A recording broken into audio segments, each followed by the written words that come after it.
देखो भाई, मैंने अपने लास्ट लेक्चर में आपसे डिस्कस किया था एल्स इफ, और मैंने कहा था इसे हम एल्स इफ लेटर भी कहते हैं। क्यों? क्योंकि अगर आप अपना सिंपल इफ से काम लेते हो तो उसके अंदर सिर्फ एक ही कंडीशन होगी जो ये कहेगी ट्रू है तो काम होगा और फॉल्स है तो काम नहीं होगा। लेकिन अगर तुम चाहते हो कि ट्रू के केस में काम होता है तो फॉल्स के केस में भी हो, तो तुम अपना क्या यूज करने वाले हो? If else. जहां क्या होगा? ट्रू है तो इफ काम करेगा, फॉल्स है तो एल्स काम करेगा, लेकिन दोनों में से चलेगा कितना? सिर्फ एक चलेगा। नंबर 3, इसके बाद आपकी आती थी एल्स इफ लेटर, क्योंकि इफ एल्स भी सिर्फ उस केस के लिए काम करते थे जब यहाँ पे सिर्फ दो केस होते थे, या तो इफ काम करेगा या एल्स। लेकिन जब आपके पास दो से भी ज्यादा केस होते हैं तो वहां आपका कौन सा लेटर काम करेगा? Else if. Once again keyword तो रहेंगे एल्स एंड इफ। लेटर तो सिर्फ ये बताता है कि कंडीशन कितनी होने वाली है, एक से दो से ज्यादा। ये भी हो सकता है और ये भी हो सकता है। ठीक है। अब इसके बाद हम काम करने वाले हैं एल्सिफ के अंदर। तो एक प्रोग्राम मैंने बनवाया भी था अपने पिछले उसमें। अब मैं आगे इसके प्रोग्राम स्टार्ट कर रहा हूं। प्रोग्राम बनाने से पहले सबसे पहले आपका काम है क्वेश्चन को समझना कि एक्चुअलिटी में क्वेश्चन है क्या। कि क्वेश्चन ही नहीं समझ में आया तो आंसर क्या बनाओगे? क्वेश्चन है, मैं बताता हूं आपको। लाइब्रेरी के ऊपर एक क्वेश्चन उठा रहा हूं आपसे, देखिएगा। एक बंदा लाइब्रेरी से बुक इशू कराता है, तो सीधी सी बात है उसे अपनी बुक को क्या भी कराना पड़ेगा? री इशू भी कराना पड़ेगा। और जब वो बुक को री इशू कराते वक्त लेट हो जाता है तो उसके ऊपर क्या लगता है? फाइन लगता है। हाँ जी, मेरा क्वेश्चन ध्यान से सुनिएगा। एक पर्सन लाइब्रेरी से बुक इशू कराता है तो उसकी ड्यूटी है कि टाइम से उसे अपनी बुक क्या करानी पड़ेगी? री इशू करानी पड़ेगी। अगर वो री इशू लेट कराता है तो उस पर क्या लगेगा? फाइन लगेगा। फाइन कितना लगेगा? फाइन कुछ इस तरीके से होगा। नंबर 1, अगर वो लेट होता है 1 से लेकर 5 दिन तक, 1 to 5 डे, तो उसके ऊपर डेली का 50 पैसे का फाइन होगा। चाहे वो 1 दिन लेट हो, चाहे वो 2 दिन लेट हो, डेली का कितना फाइन लगेगा उसके ऊपर?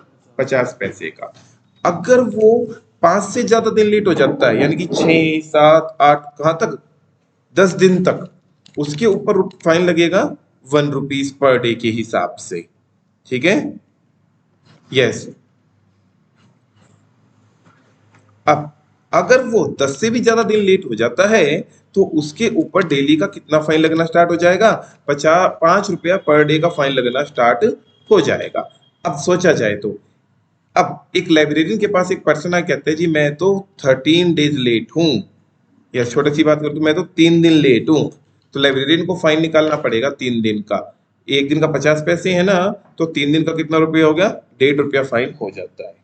अगर वो बंदा क्या कहता है जी मैं तो 8 दिन लेट हूं, ठीक है ना, तो 8 का कैसे निकलेगा? पहली बात, जैसे ही वो 5 दिन से ऊपर आ जाएगा तो छठे दिन उसका कितना रुपया लगना स्टार्ट हो जाएगा? 1 रुपया। यहाँ क्वेश्चन ये नहीं है कि 8 दिन के 8 रुपए, नहीं। 1 रुपया सिर्फ उन दिनों का लगेगा जो 5 से ऊपर की है। अब 8 दिन के केस में 5 से ऊपर कितने दिन बनते हैं? 3 दिन। पहले 5 दिन तो 50 पैसे के हिसाब से चलेगा, यानी कि 5 दिन का तो 2.5 रुपया हो गया। पहले 5 दिन के 2.5 रुपए हो गए, और अगले 3 दिन के कितने रुपए हो जाएंगे? 3 दिन, क्योंकि अगले 3 दिन कितने रुपए के हिसाब से फैलाए जाएंगे? 1 रुपए के हिसाब से। वंस अगेन, पहले 5 दिन तो चलेंगे कितने के हिसाब से? 50 पैसे के हिसाब से, जो कि हो गया है 2.5 रुपया। और अगले 3 दिन किस हिसाब से चलेंगे? 3 रुपए के, 1 रुपए के हिसाब से चलेगा।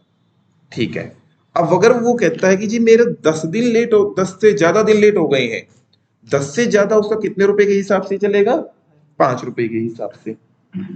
पहली बात तो 10 तक तो चलेंगे स्लैब, ये 10 के बाद ये आ जाएगा। अगर मान लो कोई 13 दिन लेट है, 13 डेज लेट है, तो अब ये मान के चलिएगा 10 से ऊपर कितने दिन हो गए? 3 दिन। पहले 10 दिन का क्या बनेगा? 10 डेज फाइन। पहले 10 दिन का फाइन क्या बनेगा? पहले 5 दिन का तो बनेगा 2.5 रुपए, क्योंकि पहले 5 दिन तो किसके हिसाब से चलेंगे? 50 पैसे के हिसाब से। अगले 5 दिन का कितना बनेगा? 5 रुपए, क्योंकि अगले 5 दिन किसके हिसाब से चलेंगे? 1 रुपए के हिसाब से। ठीक है। तो यानी कि 10 दिन का तो फिक्स है, 7.5 रुपए तो फिक्स होगा ही होगा। कब? 10 दिन का। ठीक है जी बात है। अगर कोई आके ये कहता है कि मैं तो 13 दिन लेट हूं, तो आप ये मान के चल लेना 10 दिन का तो फाइन कितना हो गया, 7.5 रुपए। हमें सिर्फ कितने दिन का फाइन देखना है, 3 दिन का। एक 10 से ऊपर के दिन 5 रुपए के हिसाब से फिलेंगे ना, तो 3 दिन का फाइन कितना रुपया हो गया, 15 रुपए। और ये टोटल आपका हो गया है 22.5 रुपए का फाइन हो गया है। अब ऐसे ऐसे अगर फाइन कैलकुलेट करने लग गए तो सोच के देखिएगा जो आपका लाइब्रेरियन है उसको कितना टाइम लग जाएगा। तो उसने कहा भैया मुझे एक ऐसा सॉफ्टवेयर बना के दो जिसमें मैं सिर्फ इनपुट करूं कि इतने दिन लेट है और फटाफट से क्या निकल जाए उसका फाइन। एक बहुत अच्छा एग्जांपल, लाइब्रेरियन लाइब्रेरी में बैठा है, उसके पास बड़े सारे बच्चे आते हैं बुक इशू कराने के लिए। वो तो एक बात कहता है कि जी मेरे पास बच्चा आए और मैं प्रोग्राम रन करता हूँ। रन करते के साथ मैंने बच्चे से पूछा कितने दिन लेट है, उसने कहा 5 डालते के साथ 5 का फाइन निकल के आ जाए। तो ये आपका प्रोग्राम है कि एक प्रोग्राम बनाओ जिसमें आपने ये इनपुट करना है कि आप कितनी देर कितने दिन लेट हो और आंसर क्या आ जाए उसका, फाइन आ जाए। जब तक आपको क्वेश्चन ही क्लियर नहीं है आंसर कैसे आएगा। ठीक है, क्वेश्चन बनाना स्टार्ट करते हैं। यहाँ आपने क्या किया, एक वेरिएबल लिया इंट डेज, इसमें मैं वो डेज एंटर करने वाला हूं जितने दिन लेट है। ठीक है जी, बात यहाँ पे प्रिंट एफ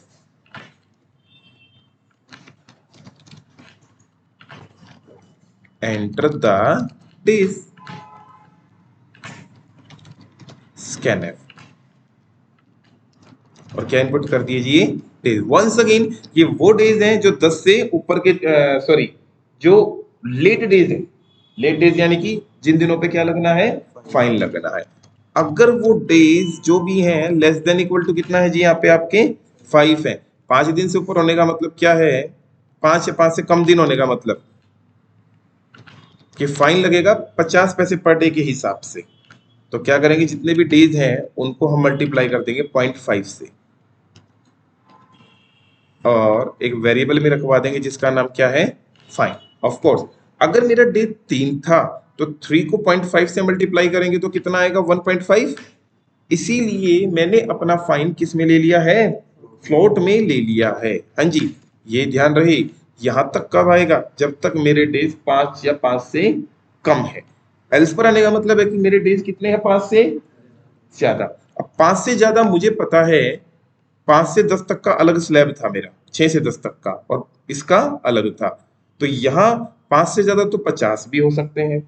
तो मुझे एक कंडीशन और लगानी पड़ेगी, क्या, कि अगर मेरे days less than equal to कितने हो जाएंगे, 10। ये एल्स ये बताएगा कि ऊपर वाली कंडीशन फॉल्स है।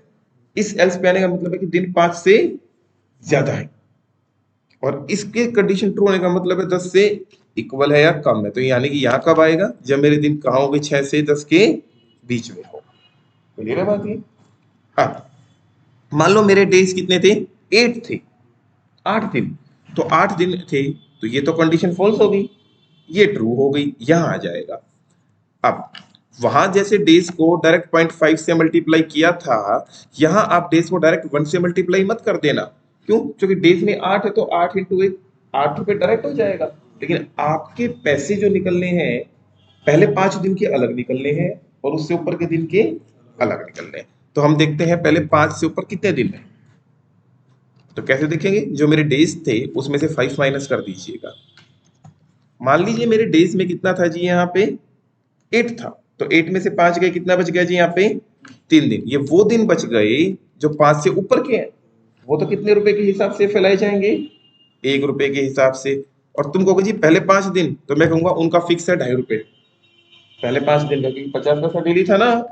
ठीक है, और ये आ गया फाइन में आ गया मेरा। हाँ जी, ये 5 दिन का फाइन, ये 5 से ऊपर वालों का फाइन। ठीक है, अब आए हम एल्स पे। एल्स पे कब आए जी, जब ये कंडीशन भी फॉल्स थी। एल्स इफ में एल्स अलग होता है, इफ अलग। एल्स बताता है कि ऊपर वाली कंडीशन फॉल्स है, और इफ क्या करता है, आपकी अगली कंडीशन लगाता है। यहां आने का मतलब क्या है, मेरे दिन 10 से भी ज्यादा है।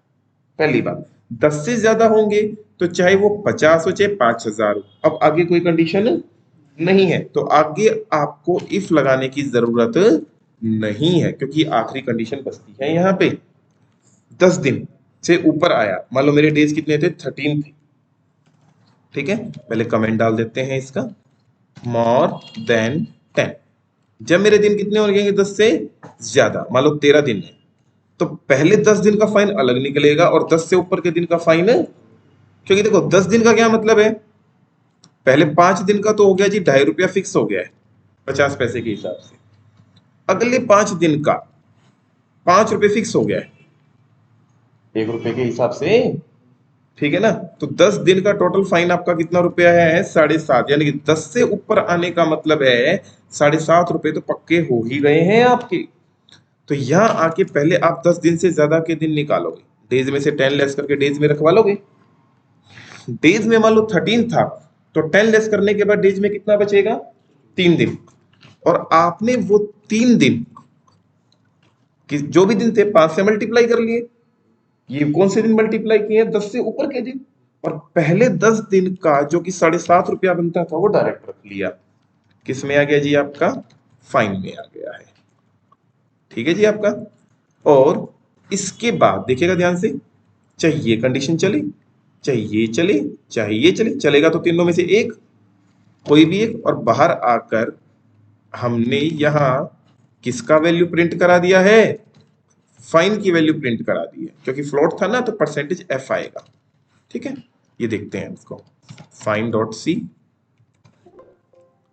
ये देखिएगा मेरे से पूछेगा एंटर द डेज, सपोज मैंने डलवा दिए डेज 13, तो सीधा सीधा बता देगा 13 दिन का कितना रुपया फाइन हो गया, ₹22.5, ठीक है।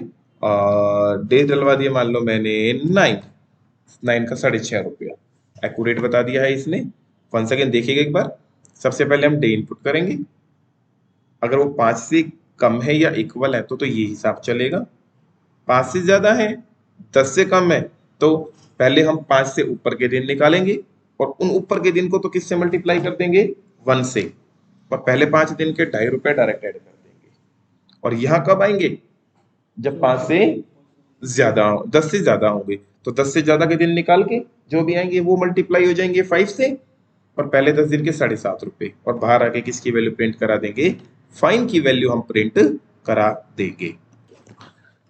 अब हम अपना एलसीएफ का सेकंड क्वेश्चन कर रहे हैं, और सेकंड क्वेश्चन है मेरा, मान लीजिए आप देखिएगा, अभी तक हमने बताया कि आप अपने प्रोग्राम के अंदर इंटीजर वैल्यू भी इनपुट कर सकते हैं, फ्लोट भी इनपुट कर सकते हैं, और अब क्या बता रहा हूं, कौन सी भी इनपुट कर सकते हैं, कैरेक्टर वैल्यू भी इनपुट कर सकते हो।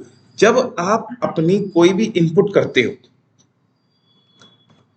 तो जैसी ही वैल्यू इनपुट करोगे उसे होल्ड करने के लिए वेरिएबल भी किस टाइप का चाहिए, उसी टाइप का चाहिए। अब मैं सीधी सी बात है, कौन सा वेरिएबल लेने जा रहा हूं, कैरेक्टर वेरिएबल। पहली बात, कैरेक्टर की खास बात बता दूं, कैरेक्टर वैल्यू जो भी आती है हमेशा किस में आती है, सिंगल कॉमे में। दूसरा, हर कैरेक्टर की कोई ना कोई अस्थाई कोड होता है, मैंने आपको बताया था हर कैरेक्टर का कोई ना कोई क्या होता है, कोड। जिस जब तुम कंप्यूटर में अपना कैरेक्टर इनपुट करोगे तो कंप्यूटर में कैरेक्टर नहीं जाएगा, उसका क्या जाएगा, कोड जाएगा। क्या जाएगा जिसका वो कोड भी इस तरीके से है कुछ, कैपिटल ए का है 65 और कैपिटल जे का है 90, यानी कि बाकी सारे बीच में लगातार है, ए से जेड का, ठीक है। उसी तरह स्मॉल ए का है 97 और जेड का है कितना, 122, ओके। डिजिट है 0 से लेके कहां तक, 9 तक, उनका है जी 48 से लेके कहां तक है जी आपका, 57 तक। तो अब मैं बता रहा हूं कि क्वेश्चन ये है कुछ कि आपने एक कैरेक्टर इनपुट कराया और हम चाहते हैं हमारा प्रोग्राम पहचान ले कि जो तुमने इनपुट कराया है वो क्या है, वो एक अल्फाबेट है, अल्फाबेट है तो स्मॉल है या कैपिटल है, या वो कोई डिजिट है या वो कोई सिंबल है, और वो किससे पहचानेगा, इसके कोड से पहचानेगा। तो मेरा क्वेश्चन यहाँ है कि ये कैरेक्टर इनपुट कराया और हमारा प्रोग्राम ये बता दे कि जो तुमने इनपुट कराया है वो क्या है। पहली बात, जब तुम कैरेक्टर इनपुट कराओगे, लो मैं इसको प्रिंट करा के दिखाता हूँ, प्रिंट, क्योंकि ये कैरेक्टर है तो किससे प्रिंट होगा बेटा, ये परसेंटेज सी से, ये देखिएगा, हाँ जी, क्या प्रिंट हो गया, ये प्रिंट हो गया। लेकिन अगर मैं कैरेक्टर को किससे प्रिंट करता हूं, परसेंटेज डी से, व्हाट विल हैपन, वो उसका अस्काई कोड प्रिंट हो जाएगा। एक कैरेक्टर ये कहता है प्रिंट होगा सी से, लेकिन अगर तू मेरा कोड देखना चाहता है तो किससे प्रिंट कर दे, परसेंटेज डी से प्रिंट कर दे। अब देखिएगा, मैंने क्या क्वेश्चन किया, एक कैरेक्टर इनपुट कराया, print F, enter the character.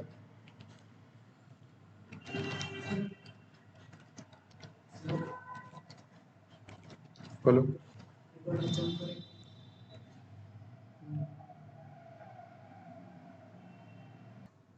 हाँ जी, एक कैरेक्टर इनपुट कराया मैंने।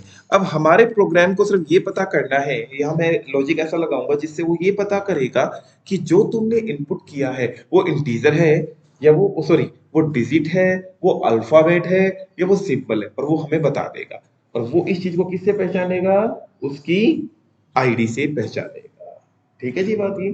अब देखिएगा, तुमने एक कंडीशन लगाई कि अगर मेरा कैरेक्टर 65 से बड़ा हो या उसके इक्वल हो। अगर मेरे कैपिटल अल्फाबेट्स हैं तो मेरे अल्फाबेट 65 से लेके किसके बीच में आएंगे, 90 के बीच में आएंगे। क्या बात मानते हो आप ये बात? हाँ जी। अब 65 से बड़े तो, अब ये 65 से बड़े तो कितने हो सकते हैं, 2000 भी हो सकता है। ठीक है ना? तो मुझे ये भी तो इसको बताना पड़ेगा ना कि भाई तू मैक्सिमम कहा था कोई हो, 90 तक। यानी कि आप मैक्सिमम 65 से बड़े या इक्वल हो सकते हैं और इससे छोटे हो सकते हैं। समझ गए बात को? तो इन दोनों के बीच में कंडीशन एक ट्रू चाहिए, दोनों ट्रू चाहिए, दोनों चाहिए। तो आपको इन दोनों कंडीशन को आपस में कंबाइन करना पड़ेगा, और उसके लिए एक ऑपरेटर है एंड ऑपरेटर। एंड ऑपरेटर क्या काम करेगा यहाँ पे, अगर मेरा कैरेक्टर 65 से बड़ा हो एंड 90 से छोटा, दोनों ट्रू होनी चाहिए। ऐसा नहीं है कि 65 से बड़ा हो तो 5000 भी हो जाए, दोनों से ट्रू है तो यहां आकर कह देगा कि कैपिटल अल्फाबेट्स, हाँ जी, कि जो आपने डलवाए हैं वो आपके कौन से अल्फाबेट्स हैं, कैपिटल अल्फाबेट्स है। ओके, अब आए हैं हम एल्स पे। एल्स पे आने का क्या मतलब है जी, एल्स पर आने का मतलब है कि ये तो है नहीं, अगली कंडीशन यहां लगाएंगे इफ से। अगर मेरा कैरेक्टर 97 है, 97 से तो बड़ा 10,000 भी हो सकता है, और 97 से बड़ा हो 122 से छोटा हो, ये दोनों कंडीशन ट्रू होनी चाहिए। तो हम क्या लगा देंगे प्रिंट एफ के अंदर, स्मॉल अल्फाबेट्स। ठीक है। एल्स पर आने का मतलब है, ये एल्स था अपने से ऊपर वाले इफ के लिए, और ये एल्स था इस इफ के लिए। इस एल्स पर आने का मतलब है ये भी फॉल्स है। अब अगली कंडीशन लगाने के लिए क्या लगाया, इफ, कि अगर मेरा कैरेक्टर 48 से बड़ा हो एंड 57 से लेस देन हो, दैट मीन्स दोनों ट्रू होनी चाहिए, 48 से बड़ा भी होना चाहिए और इसके मतलब इनके बीच में होनी चाहिए रेंज मेरी। तो मेरा क्या बनेगा जी, यहाँ पे डिजिट है एल्स। और यहाँ आने का क्या मतलब है, ये भी नहीं है, तो ये भी नहीं है, ये भी नहीं है, तो सीधी सी बात है वो यहाँ पे क्या बचेगा जी, हमारा सिंबल बचेगा, कि वो सिंबल है। रन करते हैं इसको। मैंने कैरेक्टर डलवाया डी, तो बता दिया, अरे डी पे सिंबल कहाँ से आ गया, 65 से 90 तक जाएगा। ओह, हमने इनपुट कराते वक्त परसेंटेज सी लगाना था, सॉरी। मैंने डलवाया डी, तो डी क्या है, कैपिटल अल्फाबेट। मैंने छोटा ई डलवाया, स्मॉल अल्फाबेट। डिजिट डलवाया, डिजिट है। और अगर मैं सिंबल डलवाता हूं तो बता देगा भाई ये कोई ना कोई क्या है, सिंबल है। तो इस क्वेश्चन के जरिए आपने ये पता कर लिया कि जो तुमने इनपुट कराया है वो क्या है। इस क्वेश्चन में तुम्हें एक बात और पता चली कि अभी तक तुम अपने इफ के अंदर सिर्फ कितनी कंडीशन लगा रहे थे, एक। लेकिन अगर तुम अपने इफ के अंदर कितनी कंडीशन लगाना चाहते हो, एक से ज्यादा, तो तुम्हें वो सारी कंडीशन आपस में क्या करनी पड़ेगी, कंबाइन करनी पड़ेगी। और उन्हें कंबाइन करने के लिए आपका कौन सा ऑपरेटर आया था, लॉजिकल ऑपरेटर आया था। बिल्कुल पहले लेक्चर में तुम्हें एक बात बताई गई थी कि इफ के बाद अगर ब्रैकेट नहीं होगी तो इफ सिर्फ किसको देखेगा, अपने से नेक्स्ट लाइन को। यानी कि इफ का इससे कोई लेना देना नहीं है। क्या बात बताई थी मैंने आपको? ठीक है। अब देखिएगा मेरा अगला कंसेप्ट स्टार्ट हो रहा है, जिसको बताने से पहले मैं छोटी सी बात क्लियर कर दूं आपको। ये देखिएगा, मैंने लिया, सपोज कीजिएगा यहाँ पे आई, आई में, और एक ले लिया है मैंने, सपोज कीजिएगा जी, आई में 10 है,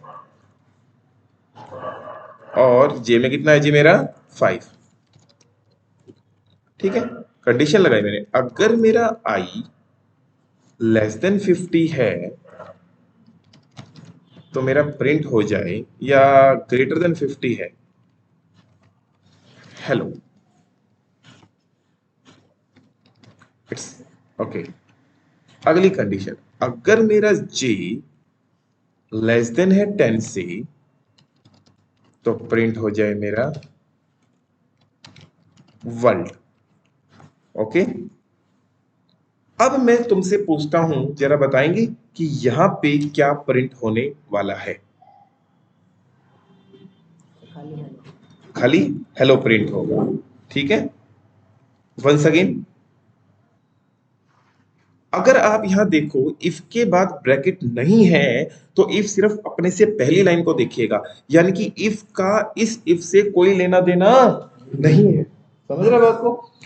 अब फिलहाल ये वाली कंडीशन फॉल्स है क्योंकि आई 50 से ग्रेटर नहीं है, तो ये सिर्फ किसको, कंडीशन फॉल्स होती है तो नहीं चलता, तो इफ यहां सिर्फ किसको छोड़ेगा, अपने से नेक्स्ट को। पर इस इफ का इस इफ से कोई लेना देना यहां आता है, और चेक करेगा क्या कंडीशन ट्रू है या फॉल्स है। यहाँ ट्रू है, of course it will print the world.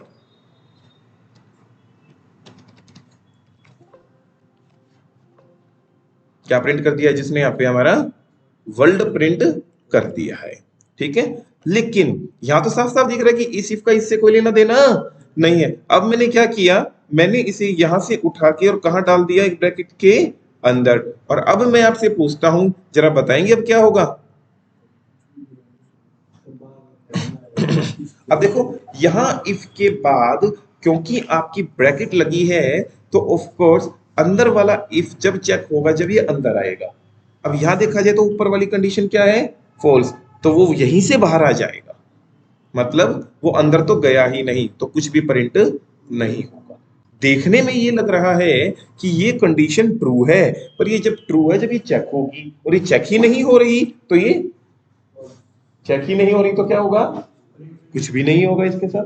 ठीक है, तो अब ये कुछ भी प्रिंट नहीं कराएगा। Next thing, once again body बनते के साथ वो अंदर वाला इफ बाहर वाले इफ पे क्या हो चुका है, डिपेंड हो चुका है। तो इस केस को कहते हैं जी आपकी nesting of if statement. Yes, जब अंदर वाली कोई लाइन बाहर वाली पे डिपेंड हो जाती है तो उसे क्या कहा जाता है, उसकी नेस्टिंग। जहां अंदर वाले इफ को कहा जाएगा इनर इफ और बाहर वाले को कहा जाएगा आउटर इफ कहा जाएगा। अब मैंने यहाँ पे क्या ले लिया, फटाफट से अपना एल्स ले लिया। ओके, और मैंने आपसे पूछा जरा बताइएगा कि ये एल्स किस इफ का है और क्या यहाँ पे आउटपुट आने वाली है।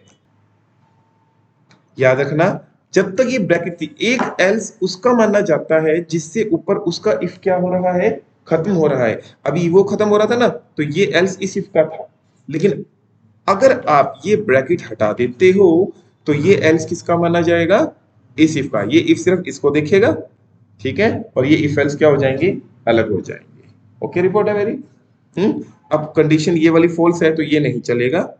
ठीक है, देखा जाए तो जे में कितना है 5, कंडीशन ये ट्रू है ना, तो वर्ल्ड चलेगा लेकिन एल्स नहीं चलेगा। ओके, वंस अगेन, आप जब इफ के अंदर इफ लगाओ तो थोड़ा स्पेस दे दिया करो ताकि दूर से दिखे ये इसके अंदर है।